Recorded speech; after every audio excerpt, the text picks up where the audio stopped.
Assalamualaikum warahmatullahi wabarakatuh. Alhamdulillahilladzi an'ama alaina bi ni'matil imani wal islam.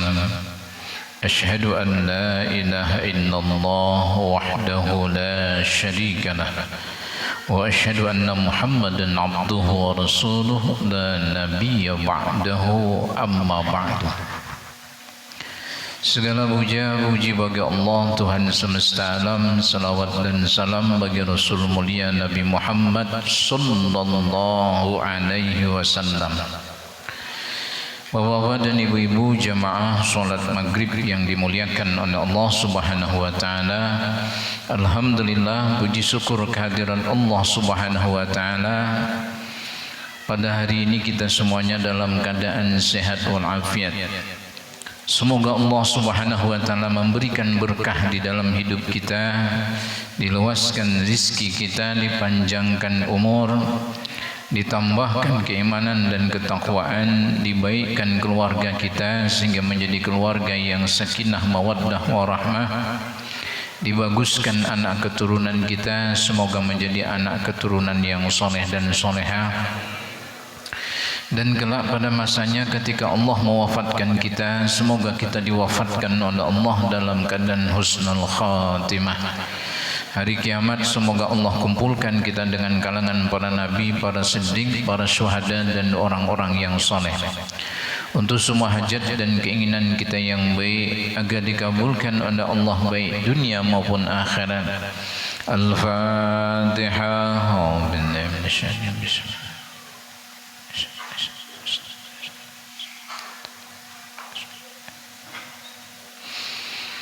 Jemaah yang dimuliakan oleh Allah Subhanahu wa taala, kita lanjutkan masih pembahasan kita nama Allah Subhanahu wa taala Ar-Rahim, yaitu nama yang ketiga. Ar-Rahim, nama Allah Subhanahu wa taala yang ketiga setelah Ar-Rahman. Yang pertama Allah, yang kedua Ar-Rahman, yang ketiga Ar-Rahim. Ar-Rahim artinya yang sangat pengasih dan penyayang. Ada sedikit perbedaan antara Ar-Rahman dan Ar-Rahim. Kalau Ar-Rahman itu bermakna pengasih penyayang dan memberi nikmat yang besar-besar, maka Ar-Rahim itu bermakna pengasih penyayang dan memberi nikmat yang kecil-kecil. Yang kecil itu seperti apa? Seperti kecantikan, kegagahan. Itu nikmat yang kecil aja. Rizki, duit banyak, itu nikmat yang kecil. Rumah bagus, itu nikmat yang kecil aja. Sedangkan nikmat yang besar apa? Keimanan, ketakwaan, keislaman. Itu termasuk nikmat Allah yang besar-besar. Kita lanjutkan pada hari ini, termasuk ibadah yang paling cepat untuk mendapatkan kedudukan yang tinggi di sisi Allah Subhanahu wa taala ialah kasih sayang terhadap makhluknya. Termasuk salah satu ibadah yang paling cepat untuk mendapatkan kedudukan yang tinggi di sisi Allah itu adalah dengan menunjukkan kasih sayang kepada makhluk Allah. Bentuk kasih sayang kita kepada orang lain. Jadi kalau ingin cepat naik, ya tunjukkan sifat kasih sayang kepada siapa saja. Tidak mungkin dia mendapatkan kedudukan yang tinggi kecuali dengan kasih sayang. Sebagaimana cerita yang kemarin kita sampaikan, Nabi Musa itu pernah bertanya kepada Allah Subhanahu wa taala, "Ya Allah, kenapa aku ini engkau berikan kedudukan yang tinggi sehingga aku dapat berkata-kata dengan engkau?" Lalu dijawab oleh Allah Subhanahu wa taala, "Wahai Musa, engkau dapat titel kalimullah atau orang yang bisa berbicara dengan Allah Subhanahu wa taala itu bukan karena engkau banyak ibadah. Bukan karena banyak ibadah.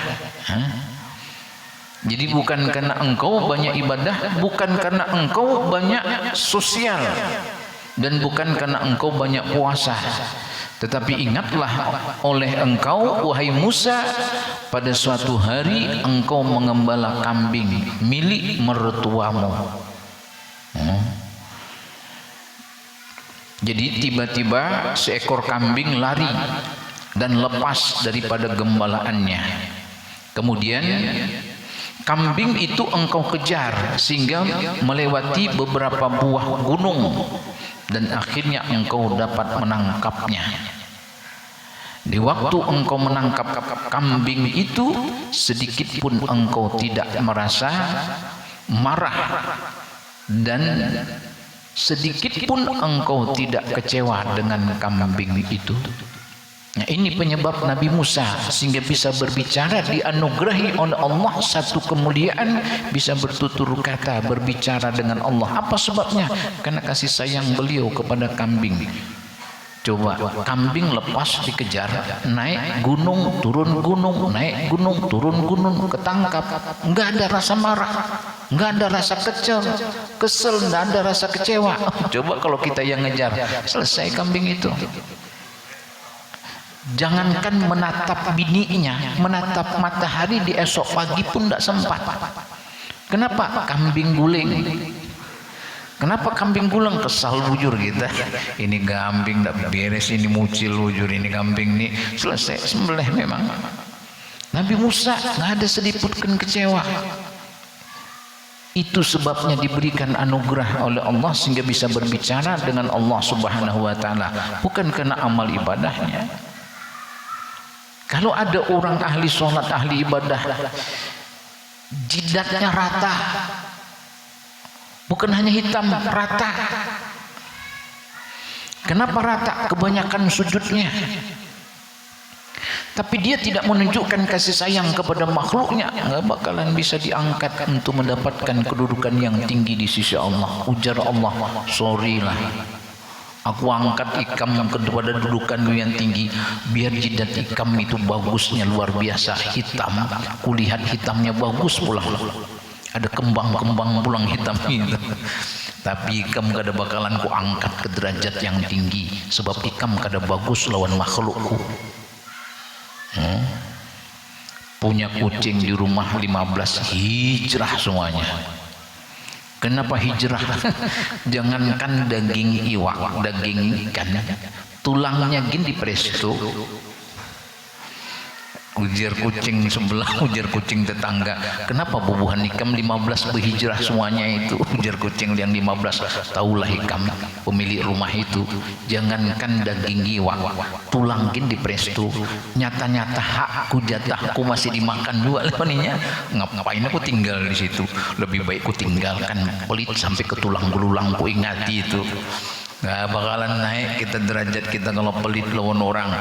Kalau seandainya kita tidak bisa menunjukkan sifat kasih sayang kepada makhluk, nggak ada bakalan naik.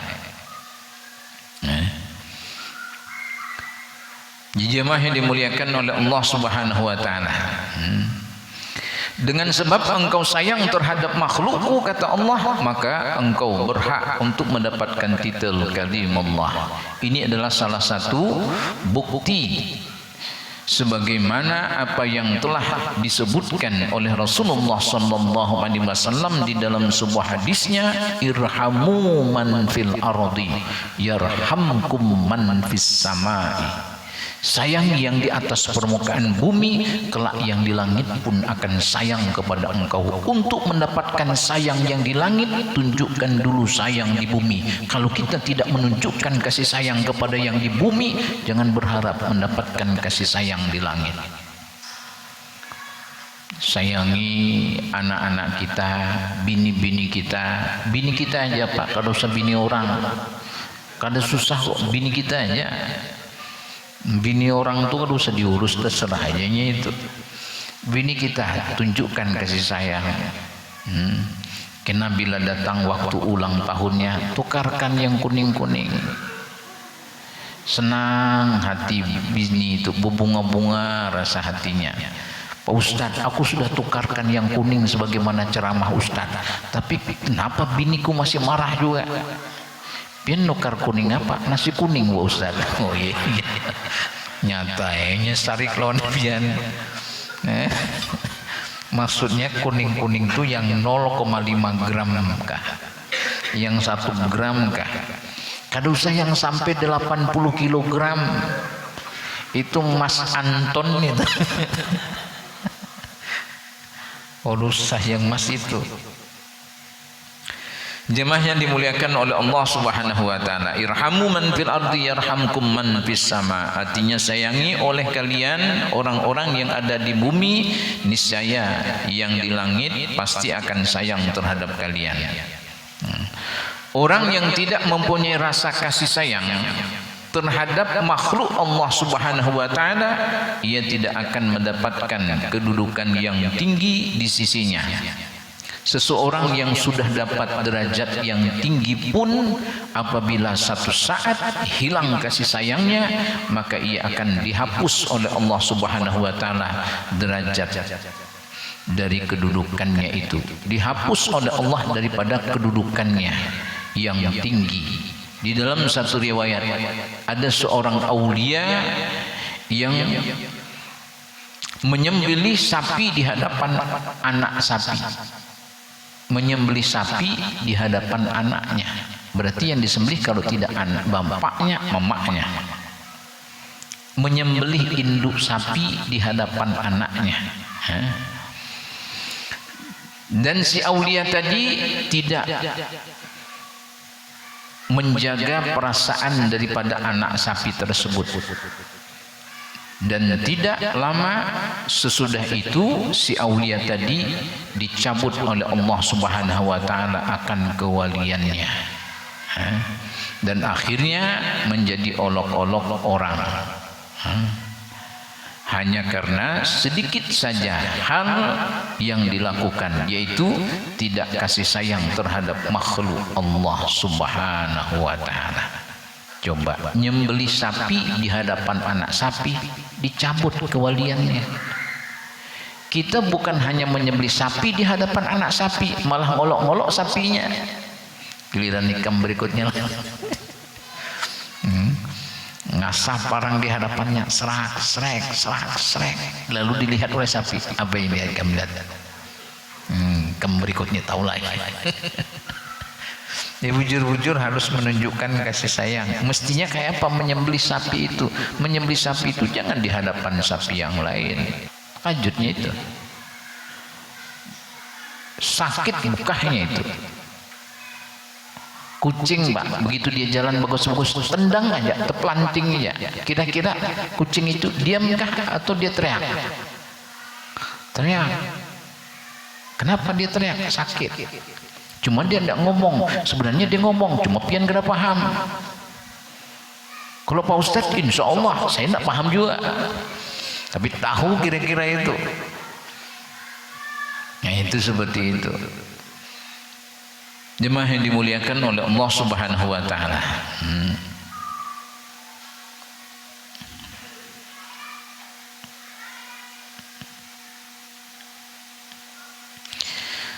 Ar-Rahman dan Ar-Rahim adalah dua asma Allah Subhanahu wa taala yang wajib kita sebut di dalam sehari semalam, sekurang-kurangnya 34 kali di dalam surah Al-Fatihah dengan rincian 17 kali 2. Rakaat salat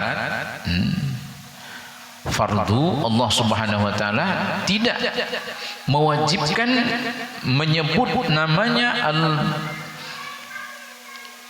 Al-Jabbar, Al-Qahar ataupun nama-nama yang sifatnya menakutkan kepada kita.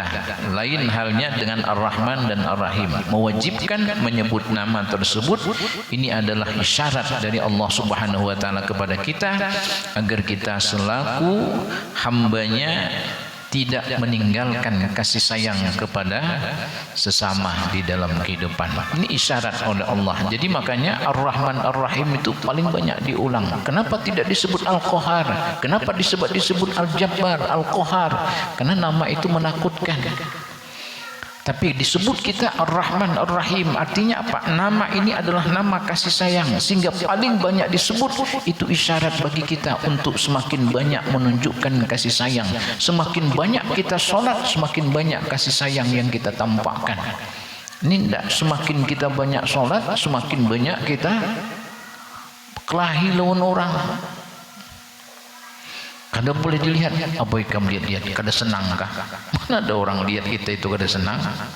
Walaupun memang ada juga orang kada senang lawan kita. Mestinya kalaupun orang kada senang lawan kita, jangan tanya kenapa kamu kada senang lawan aku. Mestinya kita tanya kepada kita, apa sebab dia tidak senang dengan aku? Kan kayak itu. Tidak perlu kita menanya dengan dia. Tapi ada juga orang memang kita sudah berbuat baik, inya kada senang lawan kita. Nah, itu kada ada masalah. Itu gak ada masalah, itu bukan urusan kita. Jadi Allah Subhanahu wa taala mewajibkan nama tersebut, itu adalah isyarat dari Allah kepada kita agar kita selaku hambanya itu tidak meninggalkan kasih sayang kepada sesama. Jadi apabila kita tidak bisa membantu untuk sesama, akan saudara disebabkan karena jauh ataupun karena tidak mampu, maka hendaklah kita bantu mereka sekurang-kurangnya itu dengan doa. Yang penting kita bantu. Sanggup kita bantu dengan materi, pakai materi. Tidak sanggup bantu pakai materi, pakai tenaga. Tidak sanggup pakai bantu tenaga, pakai pikiran. Tidak sanggup juga pakai doa. Yang penting orang minta bantu sesuai dengan kemampuan kita masing-masing membantunya. Jadi kita tunjukkan sifat kasih sayang. Makanya ciri penghuni surga apa? Wajhun malih, wajah yang ceria. Lisan dan fasih, kalau ngomong bagus, enak, tidak menyakitkan orang. Qalbun taqiyun, hatinya adalah hati orang yang bertakwa, mudah mendapatkan nasihat, mudah mendapatkan pencerahan, dan mudah berubah ketika diberikan pendapat dan masukan oleh orang. Dan yang keempat, yadun sakhiyun, tangannya adalah tangan orang yang dermawan. Coba, tiga itu hubungannya kasih sayang. Wajah yang ceria itu kasih sayang. Lisan yang bagus, ngomong enak, menenangkan hati orang, kasih sayang. Yadun sakhiyun, tangan orang yang dermawan, itu kasih sayang. Makanya tidak salah disebut, tidak ada cara bagi seorang hamba untuk dapat kedudukan yang tinggi paling cepat kecuali dengan menunjukkan kasih sayang kepada makhluknya. Tunjukkan aja, sayangi aja orang, sayangi aja makhluk Allah Subhanahu wa taala. Tinggi derajat kita di sisi Allah Subhanahu wa taala. Jemaah yang dimuliakan oleh Allah Subhanahu wa taala, apabila kita sudah mampu menjadi seorang hamba, bismillahirrahmanirrahim, maksudnya dapat bagian daripada asma Tuhan dan asma Allah Subhanahu wa taala, yaitu Allah Ar-Rahman dan Ar-Rahim, atau menjadi Abdullah, Abdurrahman dan Abdurrahim, maka demikian itu akan memudahkan untuk mendapatkan bagian di antara asma Allah Subhanahu wa taala yang selanjutnya. Tapi kalau kita tidak mendapatkan bagian daripada Allah Ar-Rahman Abdullah, tidak menjadi Abdullah, Abdurrahman dan Abdurrahim, maka sulit kita untuk mendapatkan bagian berikutnya. Abdul Malik, Abdul Qudus, itu susah untuk kita dapatkan. Dan sampai nama yang ke-99 itu susah kita dapatkan. Kenapa? Yang awal saja yang paling mudah kita tidak bisa mendapatkan, maka apalagi yang berikutnya. Walaupun sebenarnya tidak mudah juga untuk menunjukkan kasih sayang itu. Jadi kalau kita tidak menjadi Abdullah, Abdurrahman dan Abdurrahim, sulit untuk mendapatkan bagian daripada nama-nama berikutnya. Makanya nama ini kita belajar Abdullah, bagaimana kita sudah supaya menjadi hamba Allah yang sesungguhnya. Oh, kalau ingin menjadi hamba Allah yang sesungguhnya, satu, tidak boleh melihat yang lain selain daripada Allah. Apa saja yang dilihat, dia kembali kepada Allah Subhanahu wa taala. Itu yang pertama. Kalau ingin menjadi hamba Allah yang kedua, kalau dia sudah melihat kepada Allah, maka dia tidak boleh berpaling kepada yang lain selain daripada Allah Subhanahu wa ta'ala. Kemudian yang ketiga, dia tidak boleh berharap kepada yang lain selain daripada Allah. Dan yang keempat, dia tidak boleh takut kepada yang lain selain daripada Allah. Seperti itu kata Imam Ghazali, kalau kita ingin menjadi Abdullah, hamba Allah yang sesungguhnya, tidak boleh melihat yang lain selain daripada Allah. Kalau sudah melihat kepada Allah, jangan berpaling kepada yang lain. Tidak boleh berhajat dan berharap kepada selain daripada Allah, dan tidak boleh takut kepada yang lain selain daripada Allah. Baru menjadi Abdullah. Setelah menjadi Abdullah, naik lagi Abdurrahman, punya sifat kasih sayang, berhubungan dengan nikmat-nikmat yang besar. Naik lagi Abdurrahim, berhubungan dengan nikmat-nikmat Allah yang kecil.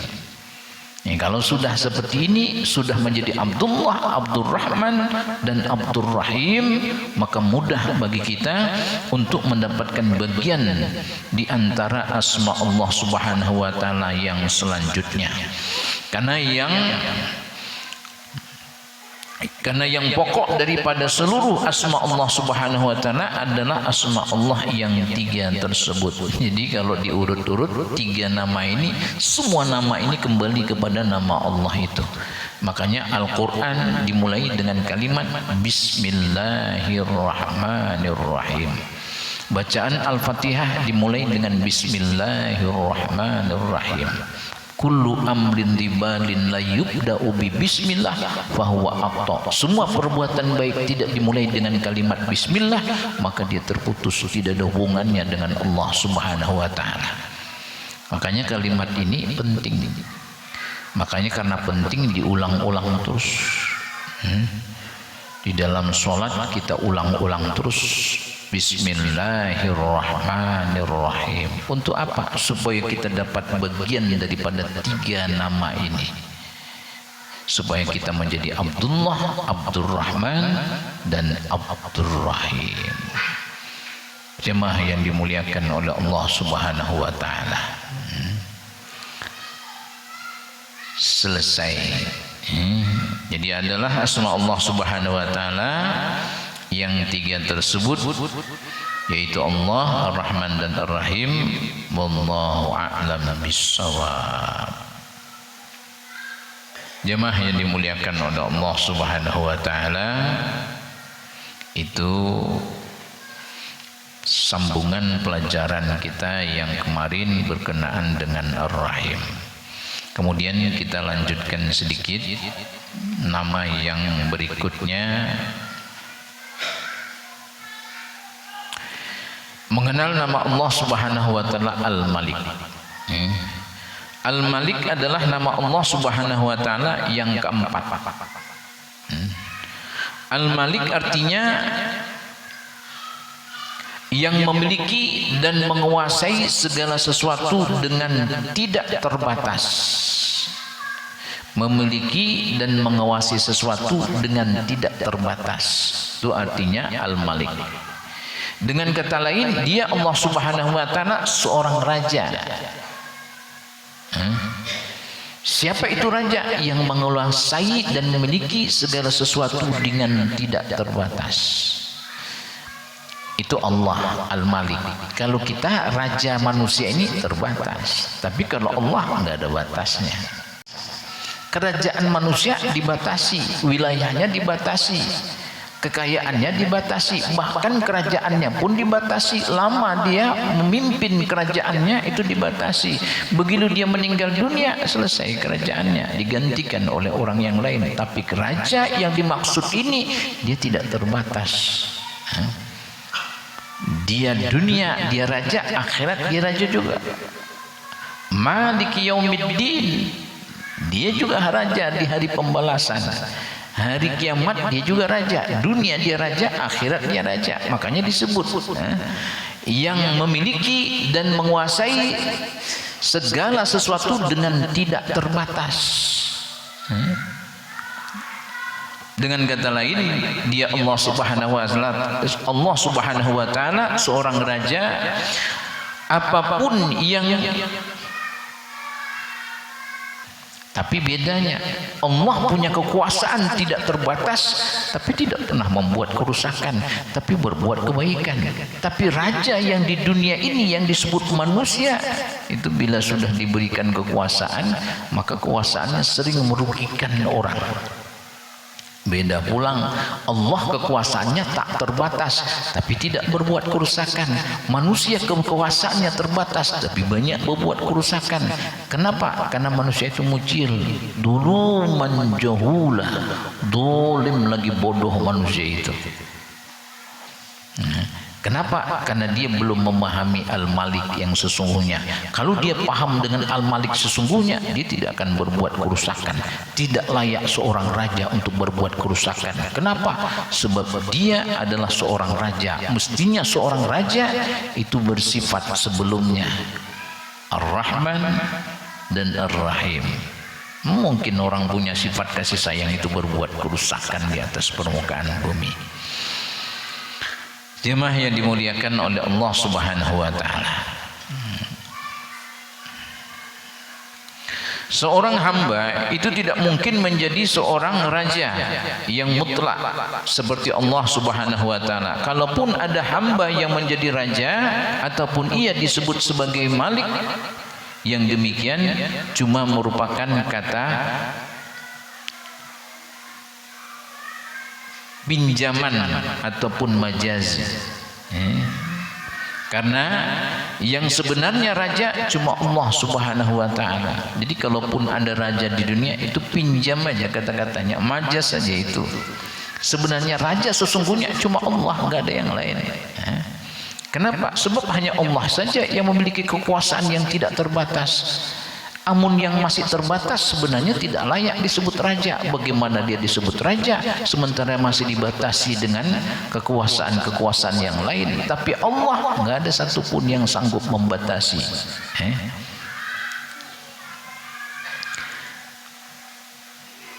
Jemaah yang dimuliakan oleh Allah Subhanahu wa taala.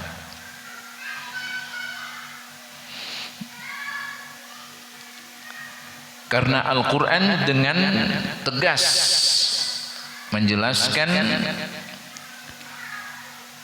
Fata'alallahul malikul haq, artinya maha tinggi Allah Subhanahu wa ta'ala, dialah raja yang sebenarnya. Jadi jelas di dalam Al-Quran siapa raja sebenarnya? Allah. Kita majaz saja, pinjaman aja. Padahal sebenarnya artinya apa? Amun pinjaman majaz itu sebenarnya apa maksudnya?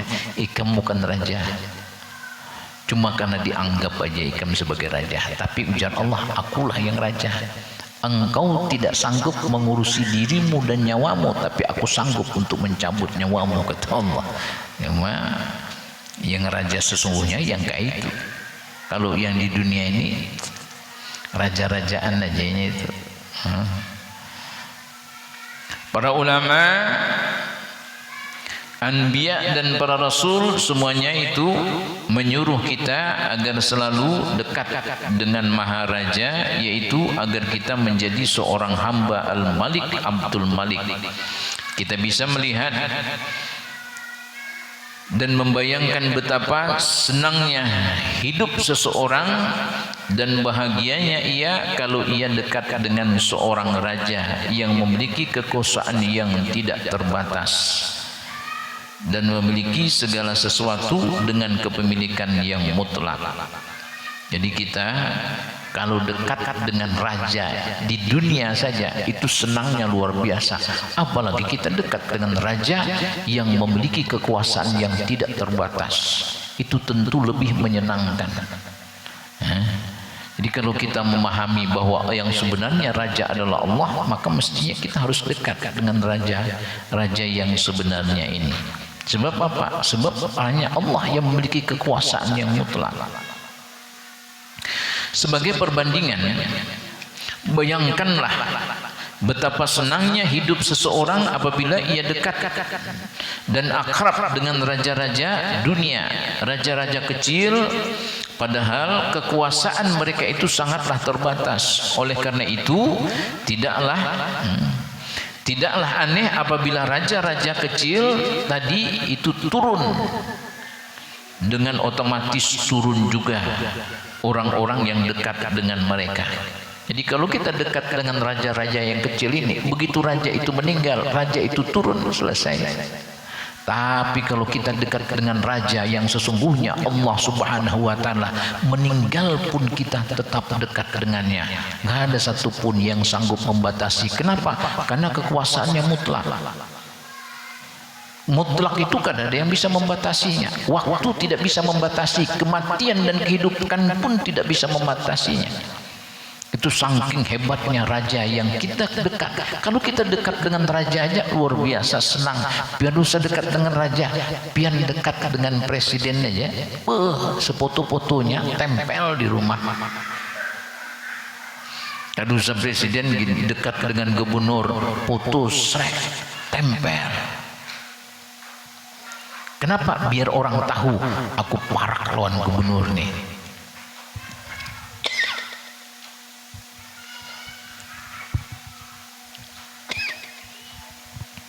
Itu raja di Kalimantan, penguasa di Kalimantan.